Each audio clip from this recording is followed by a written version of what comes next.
Bonjour, aujourd'hui dans Le Dimanche, l'extrait se livre, le Grand Cercle vous présente Max et l'ours des cavernes de Dany Jury et Pauline Berdal aux éditions Gulfstream.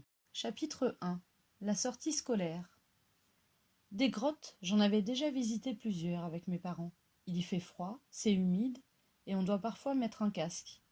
Mais ce qu'il y a de très beau, ce sont les stalagmites et les stalactites sculptées par l'eau.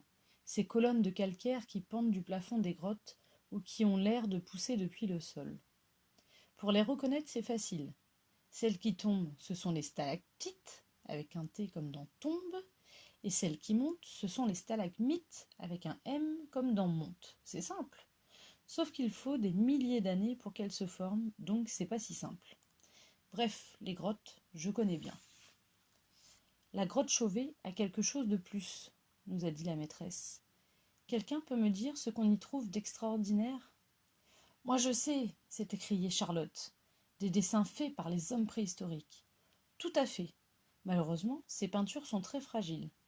La lumière et notre respiration peuvent les abîmer. C'est pour cela que nous irons visiter la reproduction de la grotte Chauvet, qui s'appelle la grotte Chauvet 2, où presque tout ce qui a été découvert a été répliqué à l'identique. Mais ça veut dire qu'on va aller visiter une fausse grotte, madame ? A couiné Léo, l'air déçu. Ben oui, c'est comme à Lascaux, a continué mademoiselle Je sais tout. Moi j'y suis allée avec mes parents l'été dernier, c'est aussi une fausse grotte et c'est quand même très beau. Charlotte a raison, a opiné la maîtresse. Des artistes contemporains, c'est-à-dire de notre époque, ont peint exactement les mêmes dessins avec les mêmes techniques. Vous savez, les peintures de la grotte Chauvet ont environ 36 000 ans. C'est l'un des premiers chefs-d'œuvre de l'humanité et c'est important de les conserver. Ouais, mais enfin, ces dessins qu'on va voir là-bas, ce seront quand même des faux. Des reproductions, Léo, a repris la maîtresse, qui aime qu'on utilise les mots appropriés. Et puis, grâce à ça, tu vas pouvoir découvrir ce que les hommes préhistoriques peignaient il y a aussi longtemps. Ils étaient super forts, a ajouté Charlotte, avec son petit ton de maîtresse d'école qui a le don de tous nous énerver. J'imagine qu'on va vite s'apercevoir qu'il dessinait déjà mieux que Max, s'est alors esclaffé Léo.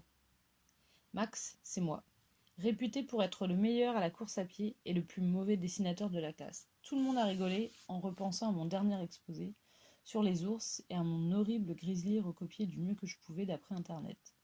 Le dessin était obligatoire, je précise, mais j'avais aussi imprimé quelques photos qui ont rendu l'ensemble de mon travail plutôt réussi.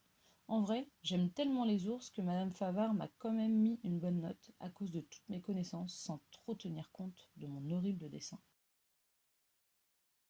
Pour découvrir la suite, rendez-vous dans notre librairie Le Grand Cercle à Éragny-sur-Oise.